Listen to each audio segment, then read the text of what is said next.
देखो, वित्तेन संरक्षेत वित्त में आती याति च अक्षीणो वित्त क्षीणो वित्तस्तु हतो हत। कहानी वित्त मतलब एक वित्त का मतलब होता है धन, और एक वित्त का मतलब होता है कैरेक्टर, यानी आपका चरित्र, है ना। तो क्या कह रहे हैं, एक वित्त मतलब जो ब में दी की मात्रा है और आधा त और उस पर बिंदी लगा, उस वित्त का मतलब होता है चरित्र, है ना।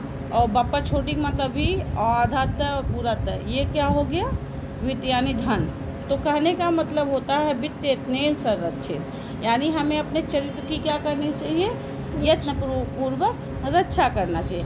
वित्त में याति च यानी धन तो आता है और चला जाता है। अक्षीणो वित्त क्षीणो वित्ते अस्तु हतो हत, यानी कि अगर एक बार चरित्र समाप्त हो जाता है फिर वापस नहीं आता है। तो कहने का मतलब है कि हमें क्या करना चाहिए, इसलिए सदाचार की सभी तरह से हमें क्या करनी चाहिए, रक्षा करनी चाहिए। महाभारत में सत्य कहा गया, क्या कहा गया कि हमें सदा चरित्र की रक्षा करनी चाहिए। धन तो आता है और चला जाता है, लेकिन यदि चरित्र नष्ट हो जाए तो सब कुछ नष्ट हो जाता है। और चरित्र की यत्न पूर्वक हमें क्या करनी चाहिए, रक्षा करनी चाहिए, है ना। सही है कि नहीं। धन तो आता है और चला जाता है, धन के नष्ट हो जाने से कुछ भी नष्ट नहीं होता है, लेकिन चरित्र के नष्ट हो जाने से मनुष्य क्या होता है, मरे के समान होता है।